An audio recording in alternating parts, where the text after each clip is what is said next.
नमस्कार, आप देख रहे हैं न्यूज प्लस 21। मैं हूं आपके साथ ललिता चक्रधारी। राजनांदगांव स्थित छत्तीसगढ़ राज्य वन विकास निगम के पाना बरस परियोजना मंडल में गोपनीय रूप से बड़ा खेल चल रहा है। सूत्रों का दावा है कि यहां बिना परमिशन के बेशकीमती पेड़ों की अवैध कटाई की जा रही है। बाकायदा कटे हुए लकड़ी को डिपो में डंप भी किया जा रहा है। इस मामले में अधिकारी विरोधाभास जवाब दे रहे हैं। बता दें कि पाना बरस परियोजना में वर्तमान में पेड़ कटाई को लेकर कोई भी अनुमति आईआरओ व वन मंत्रालय द्वारा जारी नहीं हुआ है। इसके बावजूद भी पाना बरस परियोजना से पेड़ की कटाई हो रही है और टिम्बर ट्रांसपोर्ट हो रहा है। जब इस विषय पर छत्तीसगढ़ वन मंडल के प्रमुख से हमारे संवाददाता ने बातचीत की तो उन्होंने यह जानकारी दी कि इस क्षेत्र में पेड़ कटाई की कोई भी अनुमति नहीं दी गई है। जबकि वन मंडल प्रबंधक होमलाल साहू कह रहे हैं कि पेड़ों की कटाई पिछली अनुमति में मिले आदेश के आधार पर पेड़ की कटाई की जा रही है। जबकि वन विकास निगम के अनुसार पिछली अनुमति में कटाई होने से बचे शेष पेड़ों की कटाई के लिए पुनः अनुमति की आवश्यकता होती है। इससे साफ तौर पर समझ आता है कि वनों की कटाई वन मंडल प्रबंधक और रेंजर की मिलीभगत से हो रहा है। सूत्र बता रहे हैं कि राजनांदगांव डिवीजन के मोहला डिपो में अवैध कटाई, पेड़ों की बिक्री जोर शोर से हो रही है। जिन अधिकारियों को वनों की रक्षा करने की जिम्मेदारी दी गई है, वही अधिकारी भक्षक बनकर जंगल का सत्यानाश करने में लगे हैं। वही पाना बरस परियोजना मंडल राजनांदगांव मंडल प्रबंधक होमलाल साहू से इस बारे में जानकारी चाहिए तो गोलमोल जवाब दे रहे हैं। उनका कहना है कि विदोहन परिवहन संबंधित कार्यों में किसी प्रकार अनियमितता नहीं है।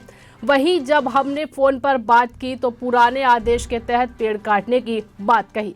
नियम यह कहता है कि पुराने आदेश में अगर पेड़ कटाई हो रही है तो और किसी कारण पूरा नहीं हुआ तो वित्तीय वर्ष बदलने के बाद फिर से आदेश लेना पड़ता है। लेकिन जिम्मेदार अधिकारी ने ऐसा नहीं किया और बेशकीमती पेड़ों की अवैध कटाई करने लगे।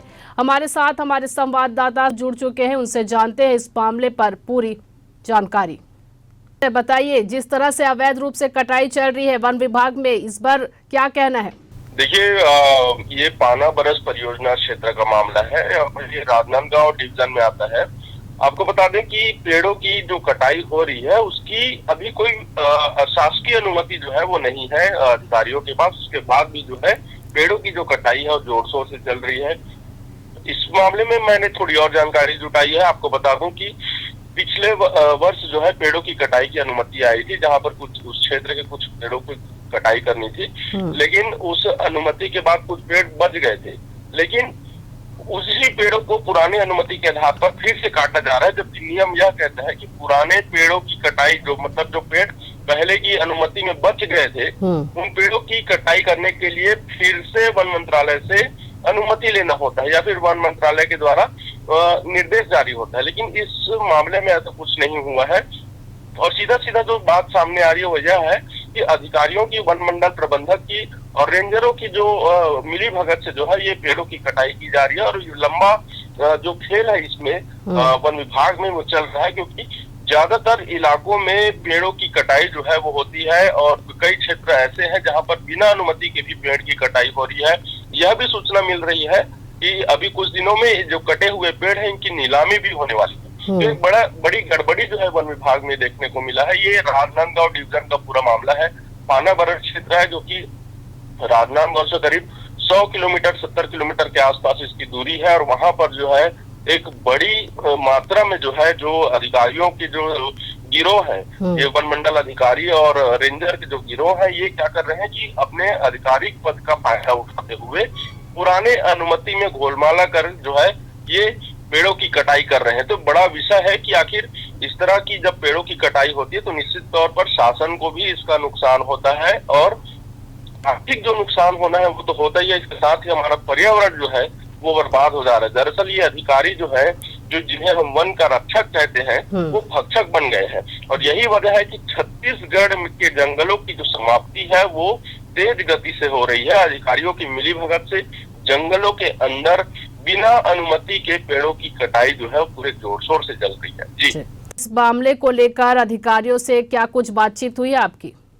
देखिए, अधिकारी तो अपनी सफाई देने में लगे हुए हैं। हमने इस मामले को लेकर जो है वन मंडल प्रबंधक से भी बातचीत की है, वहां के रेंजर से भी बात की है। रेंजर और वन मंडल प्रबंधक इस बात को साफ तौर पर नकार रहे हैं कि इस तरह की कोई कटाई नहीं हो रही है, जबकि ये पुख्ता हमारे पास सबूत है और पुख्ता दस्तावेज है जिसके आधार पर हमने ग्राउंड रिपोर्टिंग भी इसमें की है। ग्राउंड रिपोर्ट में जाकर देखा है कि उस क्षेत्र से, परियोजना पाना बरस क्षेत्र से नए पेड़ जो है वो कट के आ रहे हैं डिपो में। तो आखिर उन पेड़ों की कटाई का इनके पास ना कोई परमिशन है, ना कोई निर्देश है, ना शासन के द्वारा कोई ऐसी गाइडलाइन है कि इन पेड़ों की कटाई करनी है। दूसरी बड़ी बात यह है कि जब हमने इसकी उच्च स्तरीय जांच की तो पता चला कि जो IRO होता है, जो परमिशन देता है, वन मंत्रालय जो होता है वो परमिशन देता है कि पेड़ों की कटाई यहाँ से यहाँ तक इतने कूप में करना है।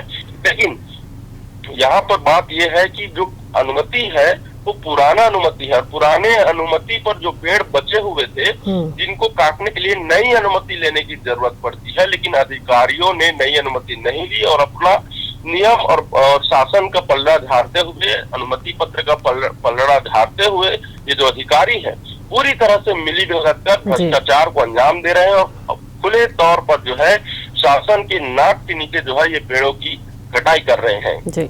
जी बहुत बहुत धन्यवाद। तो ये थे हमारे संवाददाता जिन्होंने बताया कि किस तरह से पाना बरस परियोजना मंडल में अवैध पेड़ों की कटाई चल रही है। अगले एपिसोड में जल्दी ही हम पाना बरस परियोजना मंडल में चल रहे अवैध पेड़ों की कटाई का खुलासा करेंगे। दर्शकों को बताएंगे कि कैसे पुराने अनुमति का फायदा उठाया जाता है और बिना अनुमति के कैसे खेल को अंजाम दिया जाता है। तब तक के लिए देखते रहिए न्यूज़ प्लस 21, आपके हक की बात।